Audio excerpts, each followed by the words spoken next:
name, that's Sam Law. Hear myself when I hear y'all talk. See my kicks when I see y'all walk. Flex on me, y'all ain't strong. Say my name, that's Sam Law. Still on top, yeah, it's been that long. They won't know till I say I'm gone. They won't know, say my name.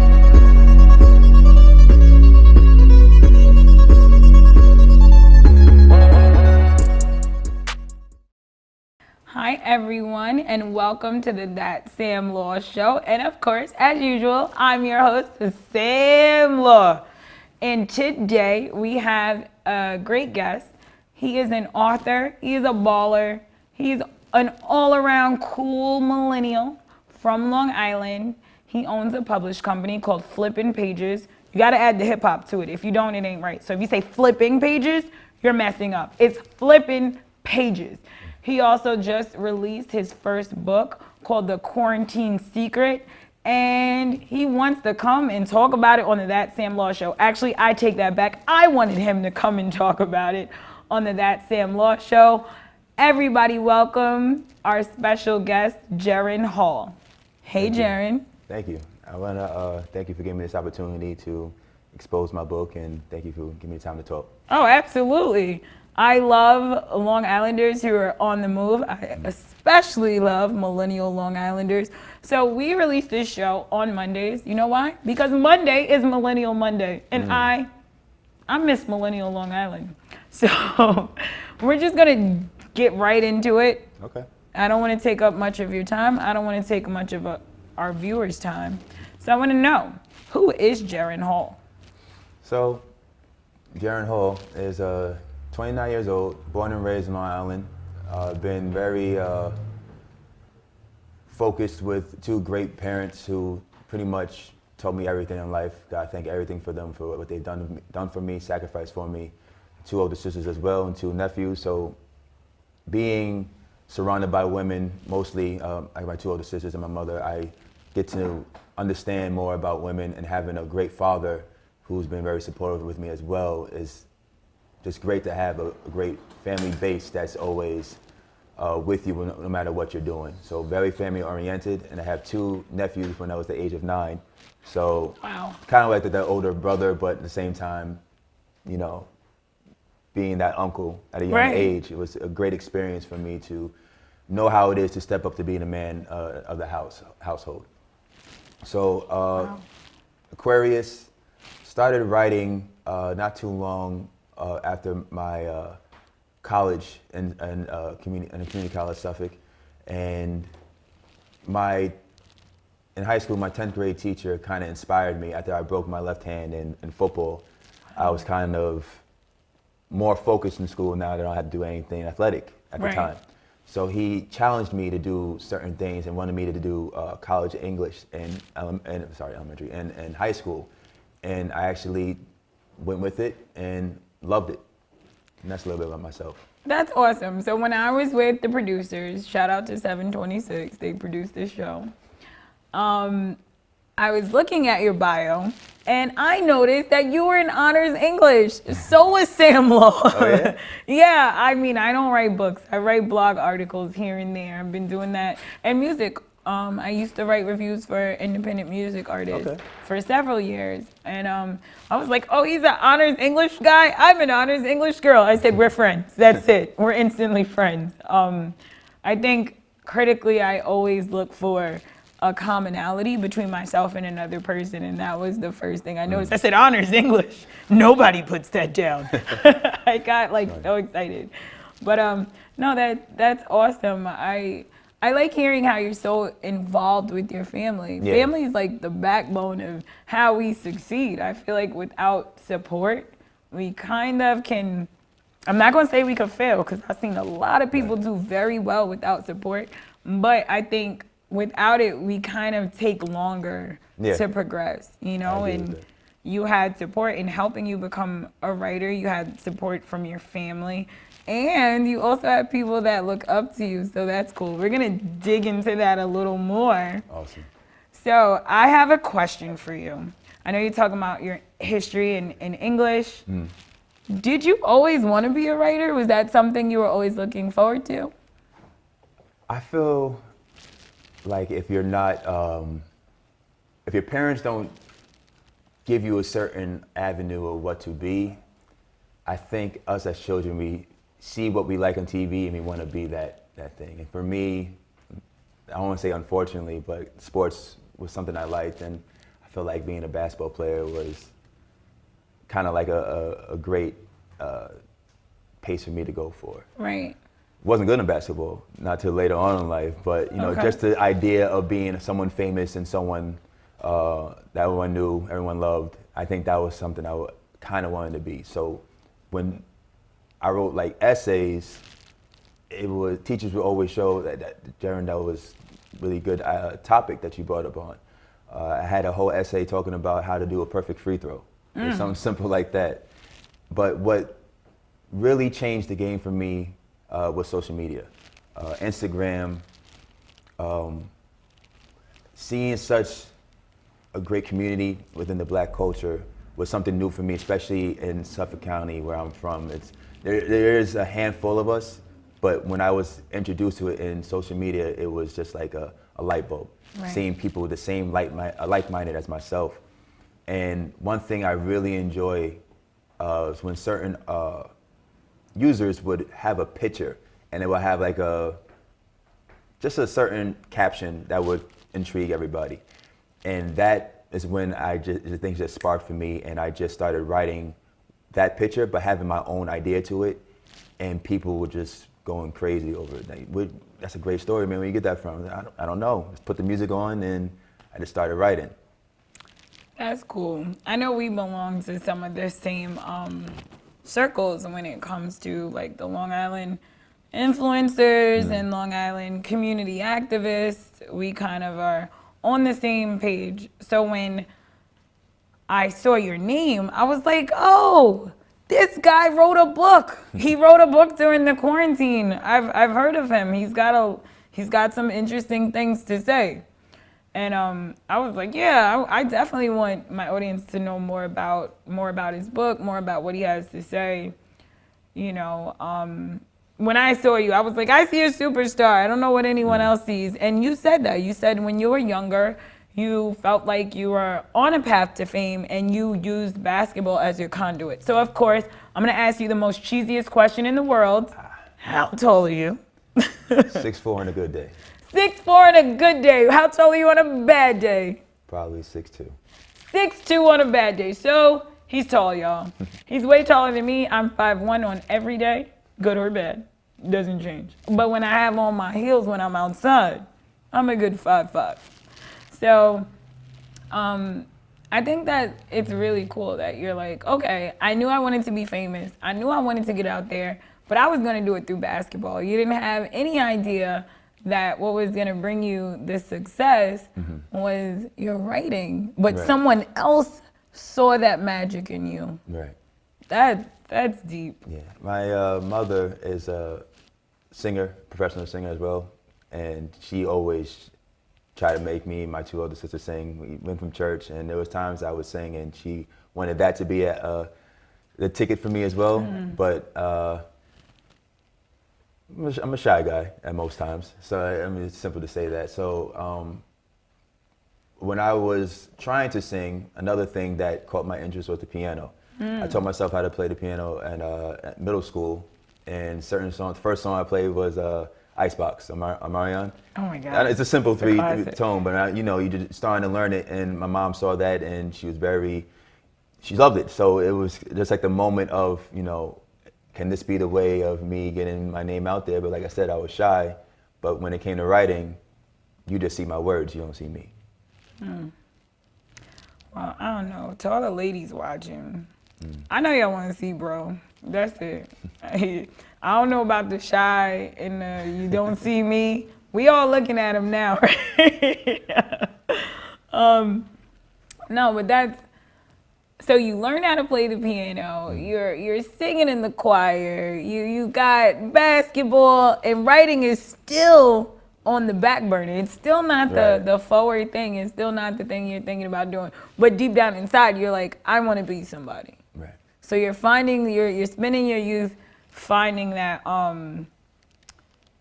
that calling, which kind of like rolls into my next question. did you always want to be a writer? When did you realize that this is something that could keep going? So when I mentioned with the social media and I kept going with that, writing a book, I always felt like I didn't think I have information like that just to keep writing. Just the idea of typing 200 plus pages, I was like, no, I don't. I try to run away from a thesis on, I love writing like essays, but when it came to a thesis, I'm like, nah, I'm gonna make sure I never write anything more than 200 pages. I don't see that happening. So the short stories was something I was doing on Instagram because you can only do, I think, a certain amount of it's a certain amount of words. characters. Characters you could write. So that was really simple for me to do that, and I was able to do a short story poem, write short stories, and even when I was able to write maybe something even a little more, I was like, I'm not sure if writing a book would be my thing. But little after social media was the idea of writing was something that made me in peace. It left you in peace. Yeah, gave me peace. That's beautiful. So that means that's how you realized it was your calling, is when you found your peace in it. Yeah. Wow. So I'm gonna ask you this question, but I'm gonna ask you in a different way than I had originally thought to ask you it. So I know you got into writing. The social media pushed it. It really pushed it. But what inspired you to go long format with it and put out a book? For this book, particularly, it's a little bit of a story. So, I want to hear the whole thing, or as much as we got in 10 minutes. Gotcha. So, when the shutdown happened in Suffolk County, I think it was 2020 March, I want to say, and that left me the opportunity to do absolutely, nothing during work. You had to stay at home at the time. And someone who was very important to me, my older sister, thought she had it, COVID, sorry. So she actually came to our house. I shut up the basement. My father had plastic sheets on the doors to protect them because they're over 60. Everyone's healthy in my family, but we didn't know what was going to happen with COVID. True. So by her being sick, she gave me the idea of, this book was supposed to be about a brother taking care of her sister and writing the 14 days, because he's supposed to get better in 14 days, 14-day trial of what happened with them. But deep down, I'm like, I don't know what's going to happen to you. Why am I even thinking about writing something like that? So I switched it up and changed that. But she was she's my acknowledgement in my book, and she's the reason why gave me time, because we had, since the shutdown, I had that much time to write it. I actually wrote it in March, finished it in May. Wow. It's like perfect timing when the world when they let us back outside. What, around, I'm born in June, so it was a little after my birthday. I think around June 15th of 2020 is when they let us back outside, right? We could go out again. Yeah. And you kind of gave us like a guidebook on what the heck we might face. In a sense, yeah. Yeah. Well, we appreciate you for that, because who knew what was gonna happen? Like you said, it sounded like you guys had like the whole quarantine bubble. Like I'm over here listening to you. I'm imagining your folks walking around in hazmat suits. They got the tape, the yellow tape that says caution, stay away from our baby girl. She's got cooties. But you're like, no, I'm gonna get in there. I'm gonna take care of my big sister. Yeah. Now let me ask you, this is a personal question. Your big sister, she one of the sisters that has one of your nephews? No. Okay. So you're taking care of her future regardless. Yeah. You're like, I'm here, I'm the baby bro, but I got this. Yeah. That's beautiful. That's really beautiful. And it's risky. You took a risk. Yeah. For me, I do feel emotional for all the people who lost their loved ones during the time. But when I know with certain viruses, it attacks you from the inside when you have a weak immune system. I've been vegan for almost 6 years, I believe, and I know my body's good. I know I eat right, I eat healthy. So that was a risk I was willing to take, because I believed I was going to be fine. Because you built a good foundation through your diet and exercise. That was critical during the quarantine, was like, stay healthy, get outside, go for a walk, change your eating habits, keep clean. you know, and clearly those things worked for you, Yeah. and they worked to help you. Now your sister, she doing all right? Perfect. She's walking among us? Yeah. Hallelujah. Thank you, God. I want to thank God for that. And also, we got to thank Jeren for that because he was right by her side. Wow. So you say you wrote this book between March and May. What was that writing process like for you? I loved every bit of it. So I would wake up maybe 7 in the morning, and I had another little blue book, just jotting down notes. Wait. When you say blue book, you mean like the blue books we took testing? No. Oh, thank God, because No. I got instant like I didn't even think about that till you PTSD said thinking that. about those blue books, and I'm like, no, burn it. Nah. It was just these little blue books that you could like write a little journal on. Okay. And I literally just going through Instagram, looking through, things that's going on, events, and I wanted to do like a freestyle of what it could have happened in my head within those events. So it is a novel. It's not actually like, Trump said this, something like. So it's the characters I made up through the book that's going through the same, events that we went through. Who are those characters? What are their names? So I have a handful of characters, but even though I said Trump, I have a president named Trent, and I put him. He's the president. He's the president. President Trent. I have a single mother, Cindy, who is a nurse that's in the hospital. So you get the idea or the visual of how people were dealing in the hospitals. Right. I have a couple who is in their 60s. And at the time, when they were telling us in March, they told us that babies and the elderly was going to be the main target. Right. So I wanted to make sure to talk about that couple. I have a pastor who believes that this is all in God's hands, but he has certain scriptures that talks about this. I also have an actor who was paid to say he had COVID and took the vaccine. Oh, so you go there. You get dark on us. Yeah, I wanted to have all, and what is important with the book is all about perspective. I talked about the good, the bad, the ugly, and there's a lot of truth to it, like knowledge that have you look up to it. Maybe, eating right. I talk about eating certain vegan foods that you could help your body out later on in life.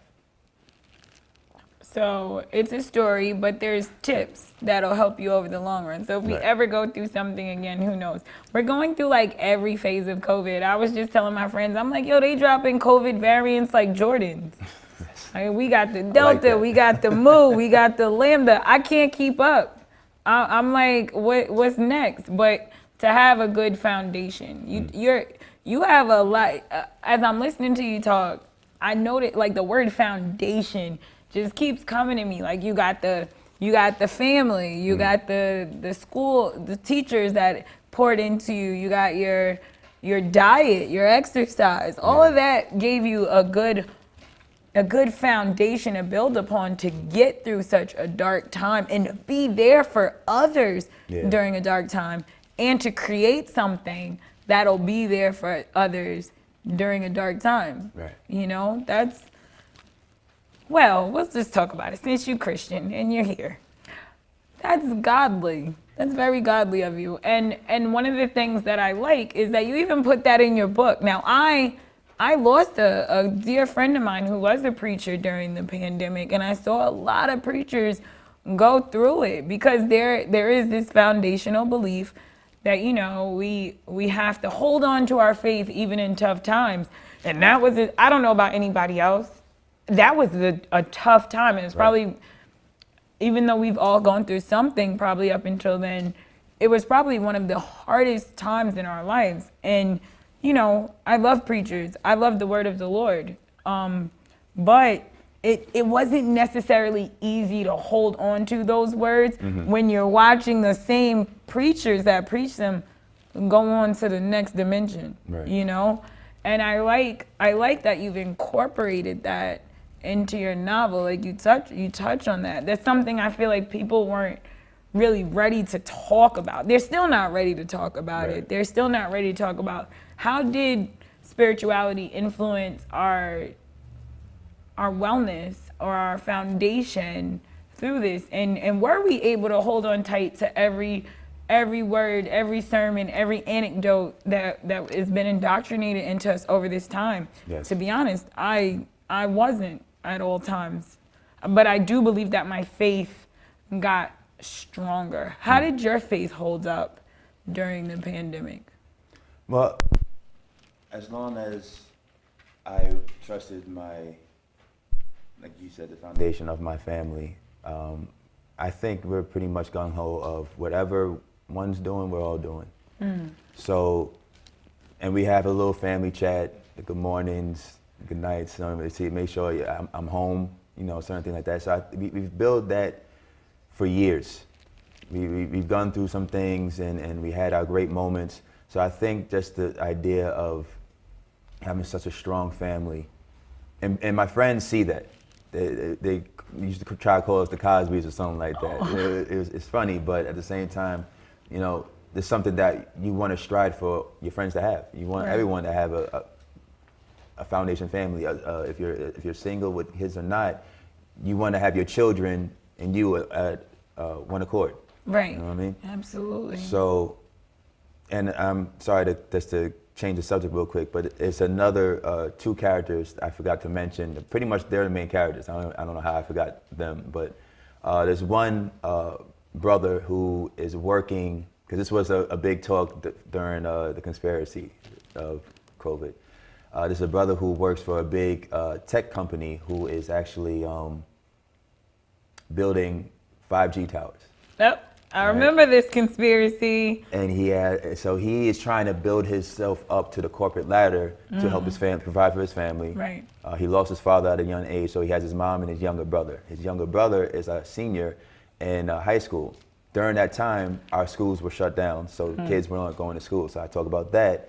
But this young brother is very conscious at the time, and he thinks 5G towers is the reason why COVID started. So you see them going back and forth with each other. One's trying to pay the bills and make sure everything's secure. The other one is telling him, "You are the reason why this is happening. Stop it. Let's find solutions." Sheesh. Yeah. So what was, talking about the 5G tower conspiracy, I'm going to educate the audience in case they didn't know. So there was a group of people, there was a couple of conspiracies going on. You had Pizzagate, that was very heavy. You had QAnon running around, running the show for some people, which led to a lot of things later on during this time that we're going through, because we're not out of it.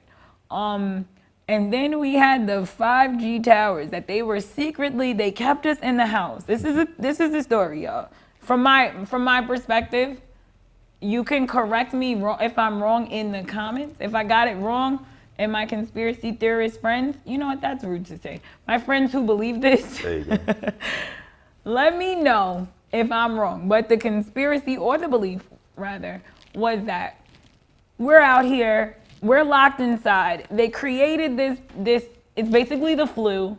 It's a rough flu. It's not an easy flu, but it's a real thing. They secretly forced us inside through a scheme that they elaborately created through the World Health Organization during a symposium or conference about what would happen in the world if a major virus or something came, how would it infect everyone, and that they, not only how would it infect them, how it would affect them, what the effects would be. These are 3 different words. And, how the world as a whole, like the G9 and all those groups, how they were going to deal with it. The G9 are like the major world organizations that includes America, that includes, I think, England, but the big first world countries. And that they ran through this. And Bill Gates was a part of it, He talked about this a while ago on his TED Talk, and what it would happen if we were to go through a huge pandemic. And they basically were like, yo, bro, let's just do it. Let's just leak something out there, see what happens. And that is actually not all the way what happened, but that they used these things to create a belief that there is a virus out there that was attacking the lungs, and that you needed to run and hide and fear from it and stay in the house. And that while we're in the house, they're putting up these 5G towers that are leaking ton of radiation and that's what's actually causing this flu-like illness. Am I wrong? Spot on. Okay, so if you hadn't heard that theory, you'll understand a little bit more when you go out or you I don't think you have to go out to purchase books anymore. I don't really think that's a thing. But when you order this book online and you get it delivered, it shows up looking real spiffy and you're reading it and you get to that part, you can understand it. But that was definitely one of my favorite theories, to be honest with you, because I did see some of the towers go up. So I'm like, Made you think. It did. It made me think. But what was one of your favorites? Yeah, I would have to say that too, because I was driving around, stories for days, out of nowhere seeing birds. I saw birds on the ground dead. Yeah. And I was just like, okay, even he didn't look like he got ran over, so what's going on? And then you would go through either Facebook or Instagram, and then you just see a bunch of other videos, seeing 5G towers covered by the bushes. Right. You'll see some of the bushes getting burned by the tower. And I was like, I mean, this brings a good point if you want to talk about it. Right. And then, you have your friends, you're like, well, what about 4G?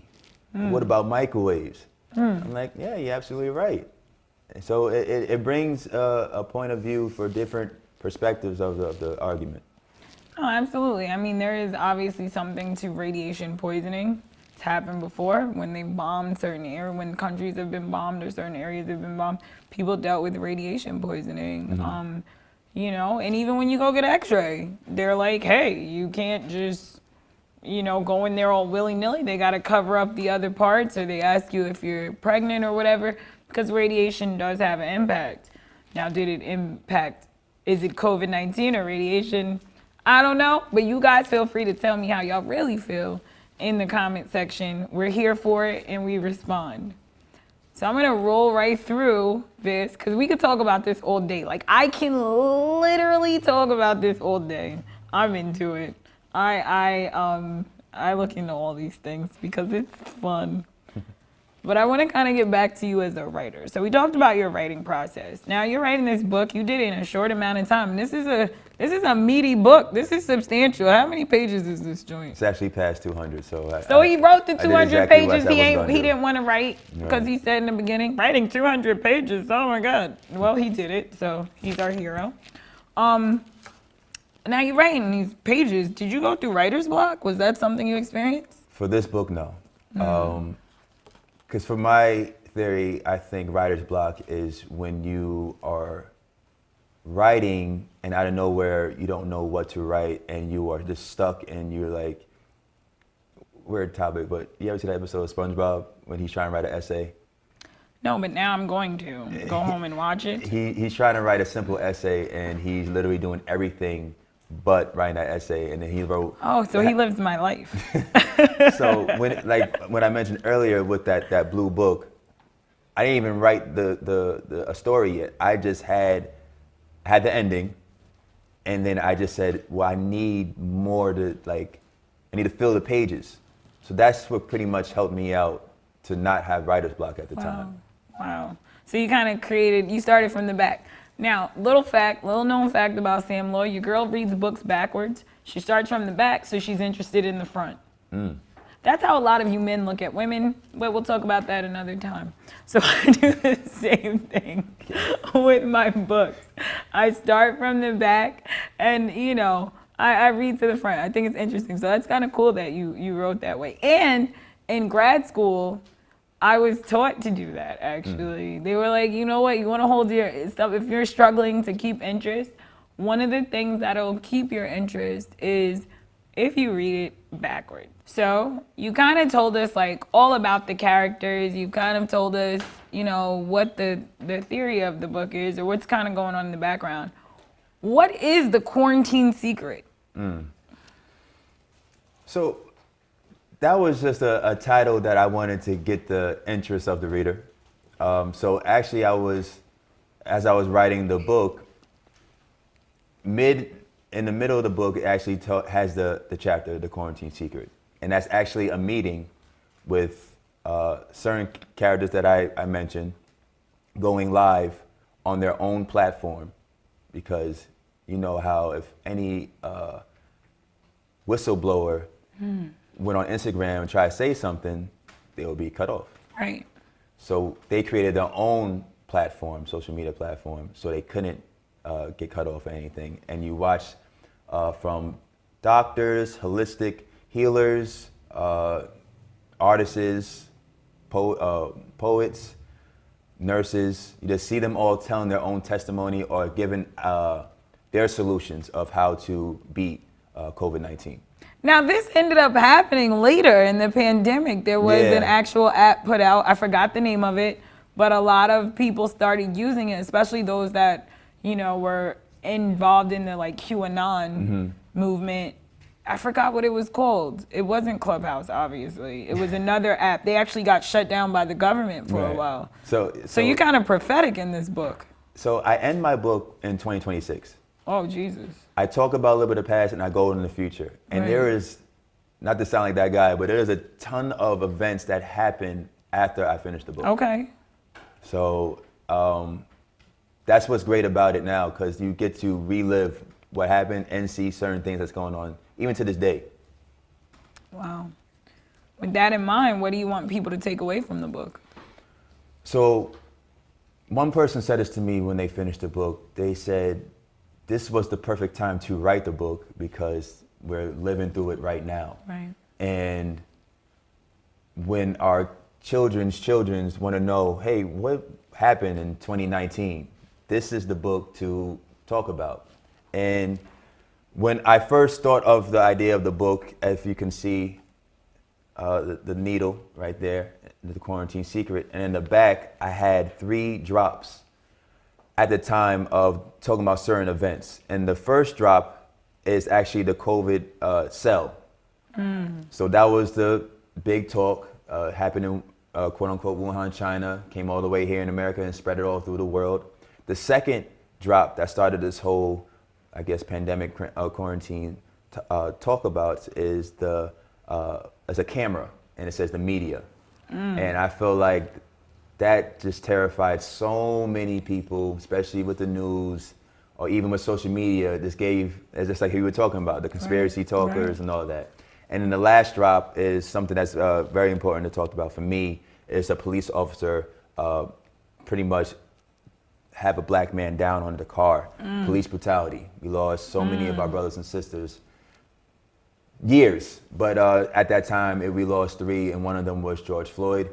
And I felt like that was something that we had to talk about. Absolutely. Within and there. Absolutely. I was one of those activists out there holding marches and moving and shaking during that time. Scared to be outside, but realizing that. You. No, thank you. No one ever said that to me, so thank you.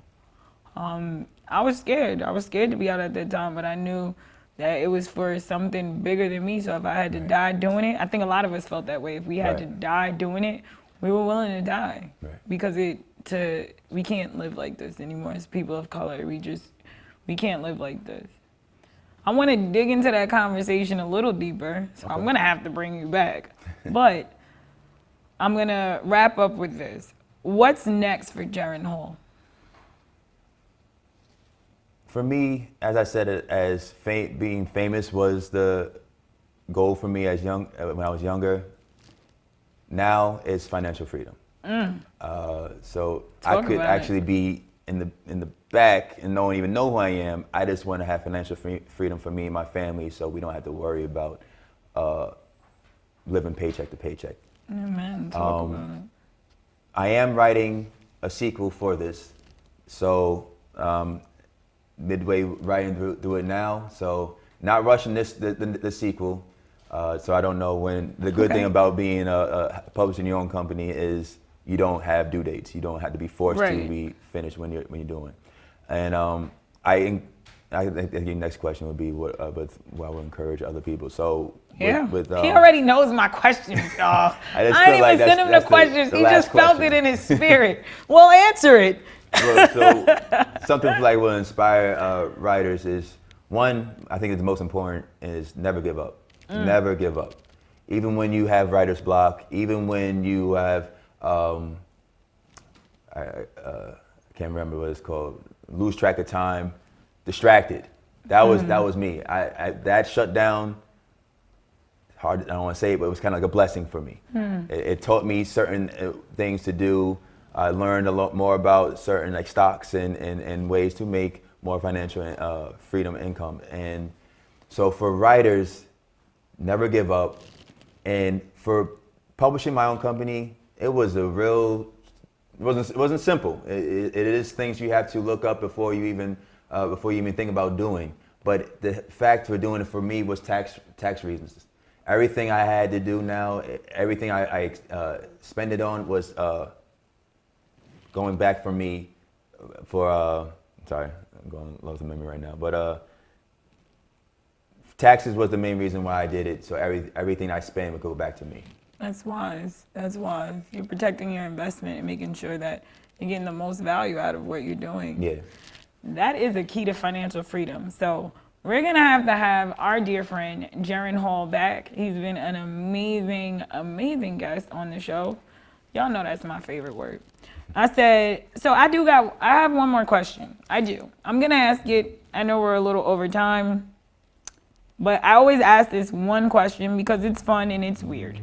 And it lets people kind of know who you are in a different light. And it's freaking ridiculous, but I'm going to ask it. Would you rather be in a room full of spiders or snakes, and why?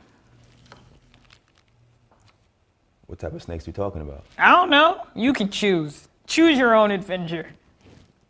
And is the door closed? I think the door is closed. I don't think it's an easy exit for you. Actually, no. You got to get through the spiders or the snakes to get to the exit. Oh, well, it'd be spiders. That's very simple. Just squash them out, run it out. Snakes, you're talking about anacondas, I don't know. Oh, no, you're a goner. You're a goner. Right. We'll make them smaller snakes. We'll make them garden snakes. Something a little more terrifying. How about a python? Okay, going with spiders. All right, so we learned that Jeren prefers spiders. Your girl Samla would go with the snakes. I'm just gonna be honest with y'all, spiders terrify me. Wow. I'm gonna be friends with the python. I'm gonna get a flute and play it and put it to sleep. Okay. I don't know where this flute is coming from, but I'm gonna find one. I'm gonna make one out of the wood in the room. Hopefully it's a wooden room, it's not concrete. But thank you guys for tuning in. Before we go, Jeren, where can we find you? How can we keep in contact with you? And because we're going to want part 2. Everybody's about to go out and get part 1. So now we need to know how we get part 2. Yes. And before I say that, I want to thank you again for the opportunity for this. Thank you. Really appreciate it. If you guys would like to reach out for the book, jerenhall.com. It takes you straight to Amazon. And I have my publishing company, Instagram name would be _flipping_pages_. So _flipping_pages_. And if you have any questions, you want any advice with how to write a book or how did you go through your publishing company, always I'm answering everyone's questions through the DMs. And you can I could send you a signed copy myself and you get a lot quicker through me. Do I get a signed copy? Guess so. Oh my God, sign one now. Oh, I'm all for it. No problem. Well, everybody, thank you so much for tuning in. Thank you for taking out the time to listen to Jeren. Hear about his book, The Quarantine Secret. You can find him at _flippingpages_. And you know where to find me, your girl Sam Law. I'm always at the same place. I'm never at the same place. But no matter where I am, you can always find me on my Instagram or my Facebook. If you're looking for me on Instagram, it's THATS_Sam Law. And of course, you know it's right there in the show. It's right in the titles in the show. Thank you everyone for tuning in and have a great day. All y'all enjoy me, the song y'all can step with.